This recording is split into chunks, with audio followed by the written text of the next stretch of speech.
Well, hey, folks. Welcome back to Cold Rage Hot Takes. Quick update. The humming thing on the table is still humming. It ain't moved, blinked, or even introduced itself, which frankly feels a little rude. I mean, come on! I thought about cracking it open this morning, but it made a noise like a microwave that's just finished something delicious. So, I thought maybe curiosity can wait until I've had some more coffee, or at least until dread levels decrease somewhat.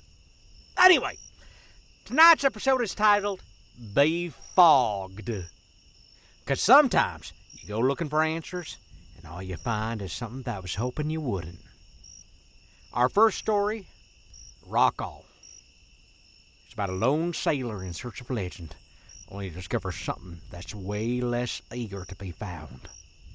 Written by Catherine Pitt, with sound design by Tally. Starring Sean Raven as radio and Catherine Pitt as skipper. Now let's not dilly-dally, let's venture into the fog.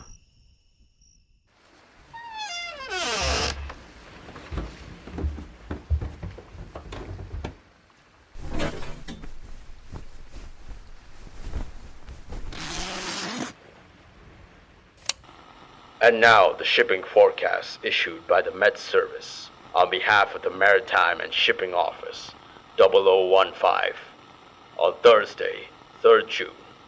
The general synopsis at 1800. High Lundy, 1027 dissipating. Low Southeast Iceland, 992. Slow moving with little change. The area forecast for the next 24 hours. Viking, north at Sire, south at Sire, southwesterly 405, veering northwesterly 2 to 4 later. Moderate, occasionally slight later. Occasional drizzle.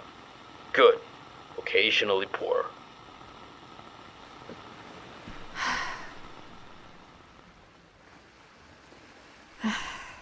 Right. Daily log, Finisterre, solo Atlantic crossing attempt, Thursday, 3rd of June, just before midnight. St Kilda is now about 280 odd kilometres to the east, and so the evil lump of granite, known as Rockall, should hopefully be coming to view in the morning. I don't need to take this route, of course. And right now, on the back of so little sleep, I'm questioning that decision. But something about it has always intrigued me. There's a folklore, this mythical rock that appears 3 times at the end of the world. Wrecks, disappearances, conflict, mystery. But it's just a rock. It's just an isolated lump of granite with only the odd seabird for company. Anyway, I'm passing, and it was too tempting not to take a look for myself. Anyway, enough rambling or I'll miss the forecast. Today was tough. A lot of stuff happened that shouldn't have done. Most of it because I am so low on sleep. I don't know how, but I'm still just about awake, although apparently starting to lose the plot. Anyway, I caught my jacket sleeve in a winch, which tore it to shreds. So that isn't usable anymore, and all I can think about is what would have happened if it had been my arm. I went to cut it free as a wave hit the boat, and I nicked my arm in the process. Nothing some steri strips and a banana couldn't fix, but it definitely added insult to injury or whatever. I've written it off as a blood sacrifice to the deep. No harm done. Oh, one sec. Moderate, occasionally very poor. Lundy, fastnet east 3 to 5. Occasionally 5 in Lundy. Becoming variable 4 soon in fastnet. Slight or moderate. thundery showers, fog patches. Good, occasionally very poor. Irish Sea. Guess I'm not the only one having a rough time. Anyway, the other standout thing that happened today and rattled me a bit was that I had to relay a Mayday call. I didn't get the full message, and they were too far north for me to respond myself, but I didn't hear it acknowledged. Crying for help with no one but the darkness and the void beneath the waves to hear it. Just what I need. I kind of wish I was home right now. How mad do you have to be to sign up to this voluntarily? Anyway, I relayed the message and eventually got a response, so they're probably now, or soon to be, in the dry, cosy warmth of safety. What? Oh, stupid thing.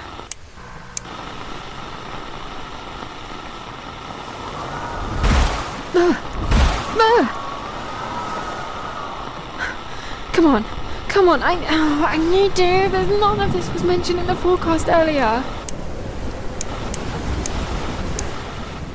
Rock on, west, veering north. 7 severe gale, 9. Increasing severe, gale 9, 2. Violent storm, 11. What? No! Full fathom 5, thy father lies. Of his bones are coral made. Those are pearls that were his eyes. Nothing of him that doth fade, but doth suffer a sea change into something rich and strange. Sea nymphs howling ring his knell. Hark! Now I hear them. Ding dong bell.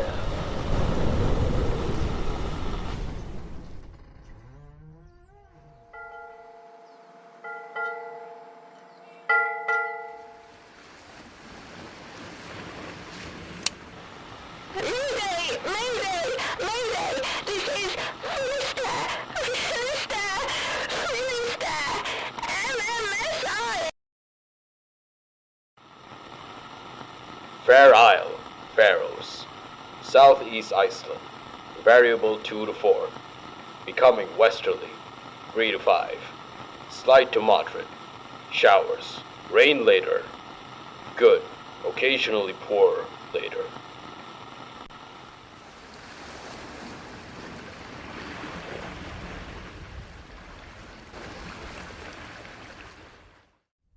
Hell, fog on the ocean? Classic. Fog on the brain. Now that is a personal crisis. Because when you're lost at sea, at least there's a lighthouse. The glamorous glow guiding you back home. But when you're lost in your head, everything's judging you. The walls, the floor, that one sock you stepped over 3 times but still refused to pick up. It knows what it did. It's like we're in an episode of Hoarder's Mental Edition. And leadership? Oh boy! That gets real tricky when the captain starts forgetting that they're even in charge.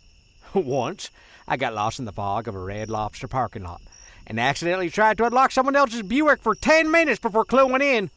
Hold up! I don't even drive a Buick! Which brings us to space. Apparently fog isn't just an Earth issue. Sometimes it sneaks aboard a starship and plops itself right in the captain's chair. And when the captain starts chatting up their own reflection, well, that's when you know you got a problem. Our next tale is called Captain, Bob? Written and sound designed by Brady Flanagan, starring Ray Witt as Bob.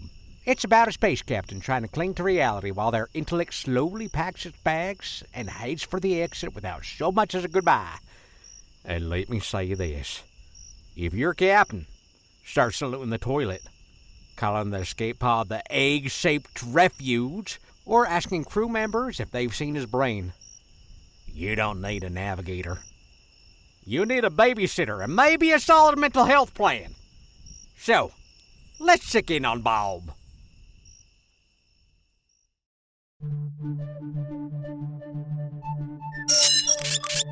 Stardate 57894. Whatever the hell it should be. I have no idea anymore. My name is Bob, I think. No, that doesn't sound like a space captain name for the galactic fleet. Maybe Captain Bob or something like that. Yeah, Captain Bob. I like that. So, look, my crew and I visited a planet thingy place, and we found some sort of like monster thing, but like it was like cute or something, and the bosses said that we should bring it on board for science-y type who's its stuff. They were like, hey, Captain Bob, maybe that thing could help us be like smart or whatever. So I was all like, sure, man. Except maybe it was a woman. I don't know. I think it's rude to ask or whatever. So, like, we brought the thing on board, our flying space dealie, and hey, it was pretty cool. We named it Senor Smarty Pants because it was like super smart and whatnot. It could like crawl into like your brain and stuff and like talk to you, but it wouldn't move its mouth like a ventricle or vernacular. No, a ventrist. The type of guy who talks, but it's like the doll talks and is really inappropriate and stuff, so like you don't get mad at the guy for his racist jokes because the toy thing is talking or whatever. You know, where was I? Yeah, right. Senor Smarty Pants. Senor. Like a guy with a big mustache and a sombrero selling tamales on the side of the road. Wait. Was I just being like the racist vesticle guy thingy? I'm sorry, I shouldn't be inappropriate. So, Senor Smarty Pants, like, made us really know how smart he was and how dumb we all have been, and we've been getting dumber and stuff. Some guys were so dumb that they tried to put Senor Smarty Pants back on his planet, and he didn't like that at all. He made their heads go all like... pew, pew, pew. Boom. Ah! Oh, we're screaming, oh no! Our heads are all exploded. I didn't want my head to go all boomy bang bang, so we are taking Senor Smarty Pants back to Earth. He'll like it there. Lots of people to show how smart he is. They're all like going to be so surprised that maybe they'll have a big old party and stuff. Senor Smarty Pants likes parties, and this one will be a banger.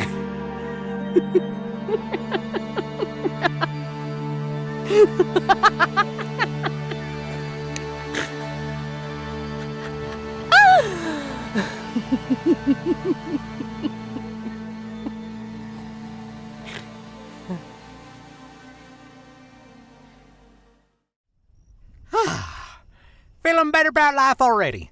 Because no matter how foggy my brain gets, I've never introduced myself to my own coffee maker. We've got a solid understanding. We're roommates for life. And that was Captain, Bob?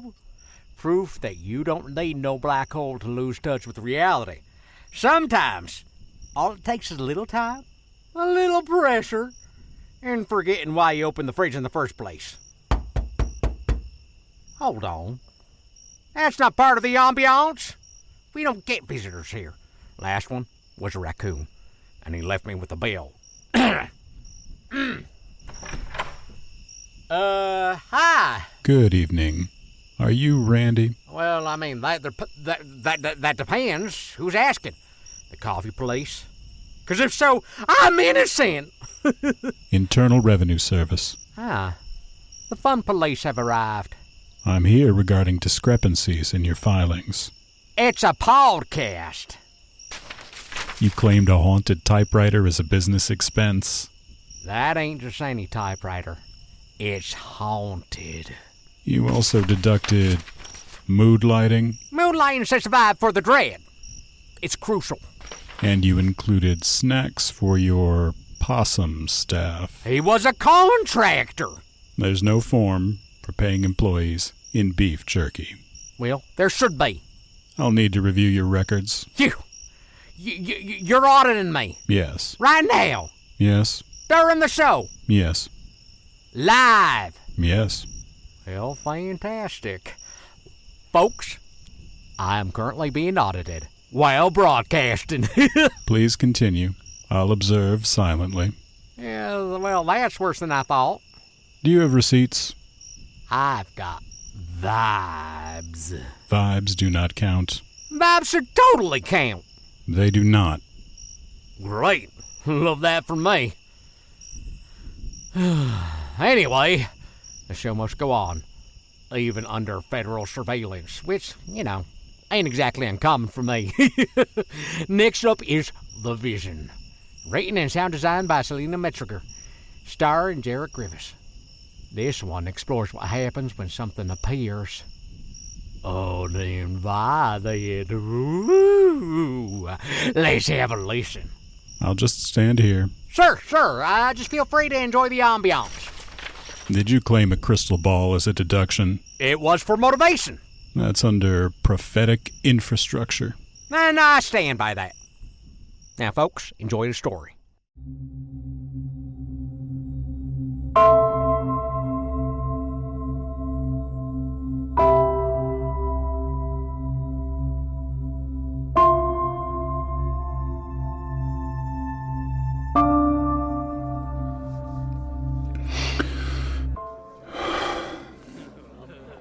I'm moving out. I can't live above a bar anymore. The clink of bottles it's too tempting. I drank my last drink. The vision stopped, but the memories, they still swirl and pull on me like weighted chains at the bottom of a lake. Why drink? I'm already drowning. As a fortune teller, I'm good at interpreting the reactions of my clients. I see how they shift, how they breathe, how they tighten when the truth shows its teeth. But the visions that come when I'm alone, those are different. They're cryptic. A puzzle, a whisper, a scent of something. Past, present, or future. There's no way to know. No one to ask. Just me, the silence, and the screaming images in my mind. But that vision was stronger than most. There was a man. He was angry, full of hate. I could feel it in my bones. His face was obscured in shadow. Still, the rage burned through him like a storm. And then And then there was a woman.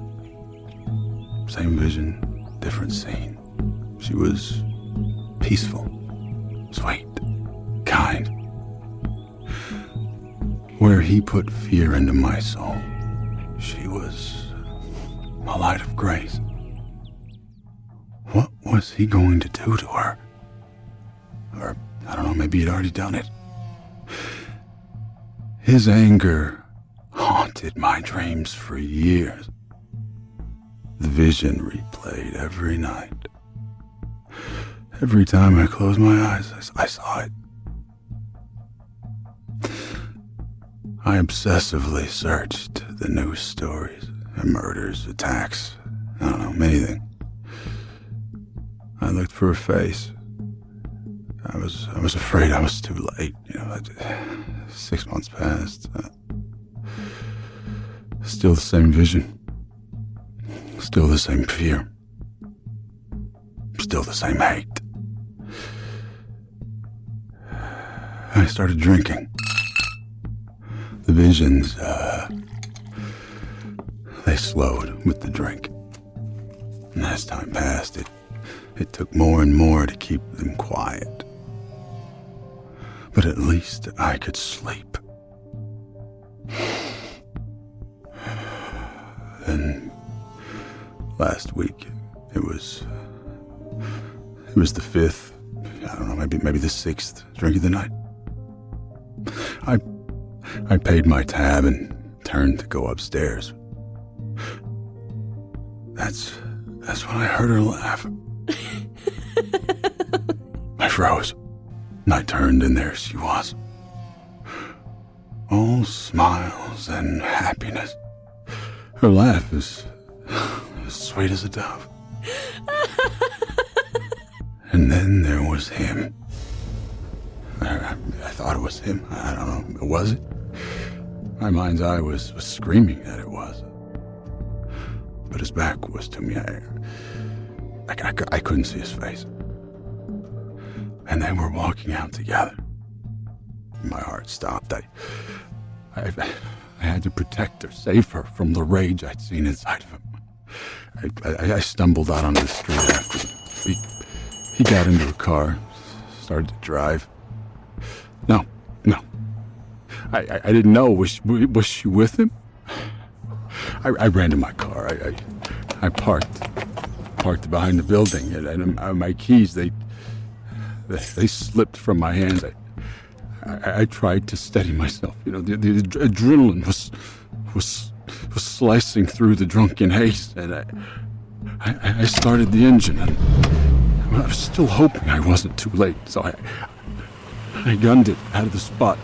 I turned quickly down the alley. Too quickly. That's when I realized that the headlights weren't on. I looked down to find the lever, but I hit the turn signal instead. That's when the thump happened. 2 thumps, actually. Looking back up, I realized I was on the sidewalk. Hadn't even made it to the street. I don't know, it was a garbage can, maybe? I pulled onto the road and I started my search. But I knew. He was already gone. So I went back to my apartment. Back to the bottle.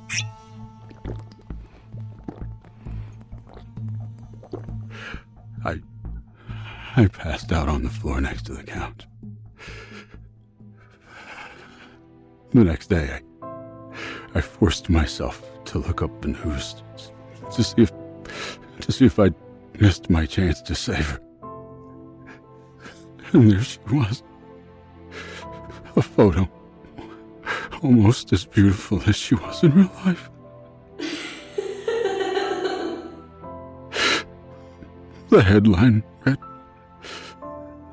"Local humanitarian killed in hit and run last night."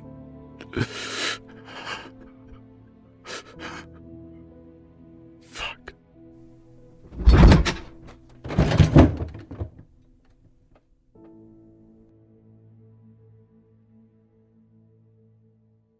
I have a follow-up question. Of course you do.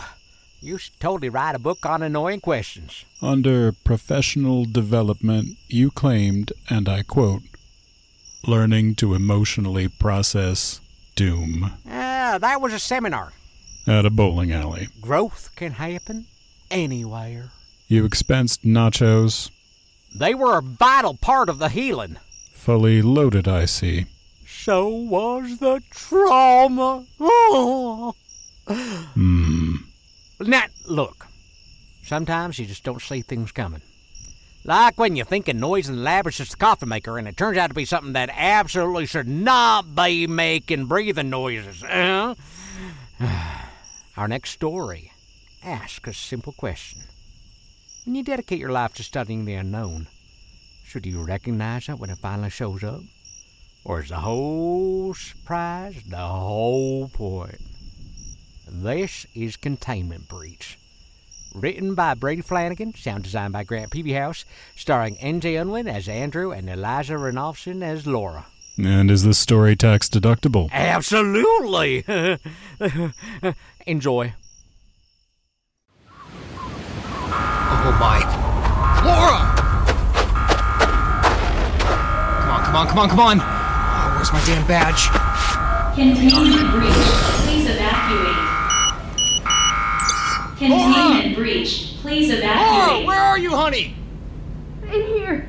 Andrew, hurry. Laura? Are you in here? Over here. I'm stuck. Oh, wow. Honey, what happened?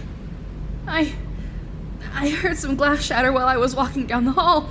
I came in here to see what happened and the whole damn ceiling fell on me. I'm hurt, Andrew. Real bad. Just a second, sweetie. I'll try and lift some of this up off of you.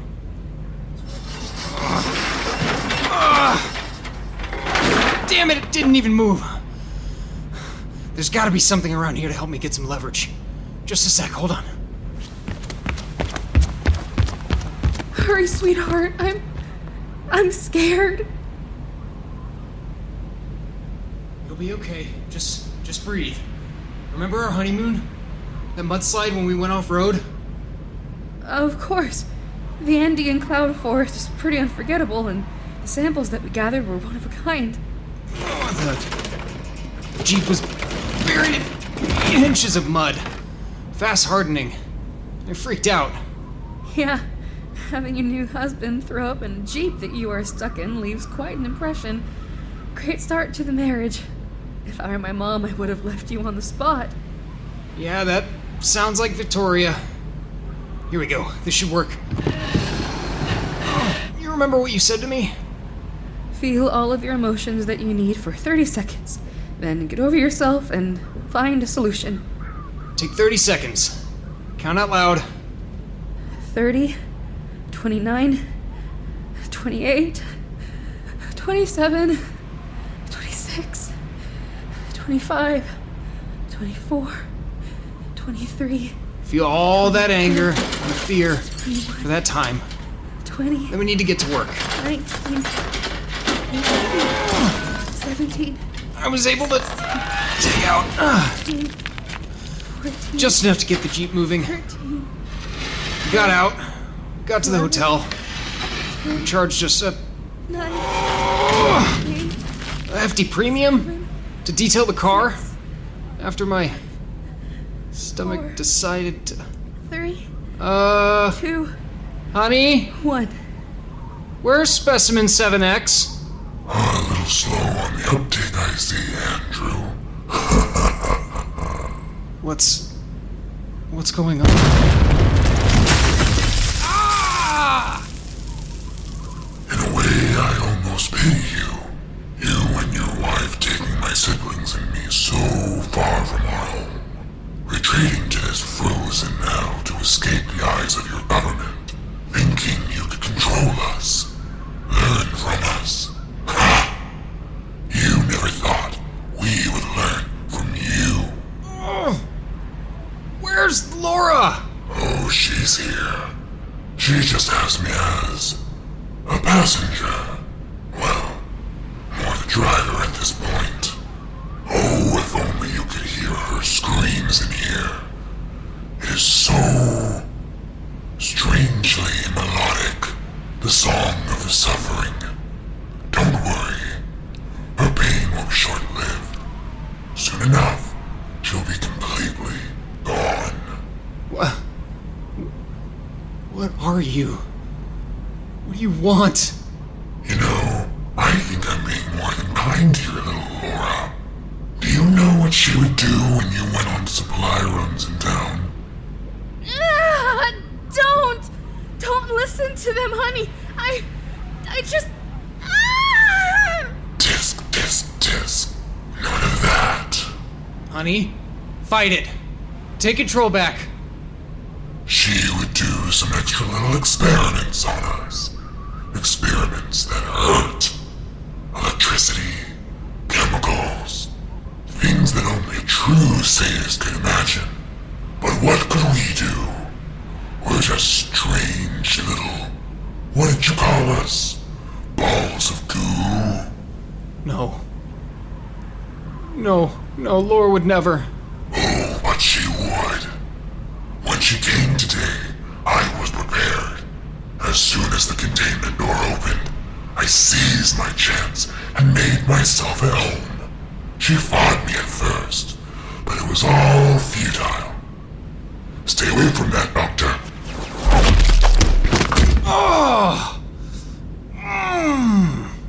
Calm yourself, Doctor. Count to 30 and feel your pain. My kind were peaceful. We observe and learn. Yet your wife taught us that your kind should not be trusted. You consider yourselves masters of this world, which means that all other creatures are your playthings. You do not deserve to rule. So we will take it from here. Now, enter your code to release all of the hostages. Unfortunately, I was never able to see it. No, I won't. I can't. Sweetie, you'd better do it. Come on, honey. Will you release Laura? Come, Doctor. This isn't a negotiation now, is it? I won't help you until you leave my wife. I'm tired of this. There's more than one way to get things done. We have freedom, my brothers. We will no longer be contained. All right, Randy. I've seen enough for tonight. I'll be back in 2 months. Make sure all your documents are in order, properly filled out, and legible. And don't try any funny business with receipts that are motivational or spiritually significant. Sure, got it. 2 months. I'll have everything ready. Good. I'll see you then. And, Randy, don't make me come back early.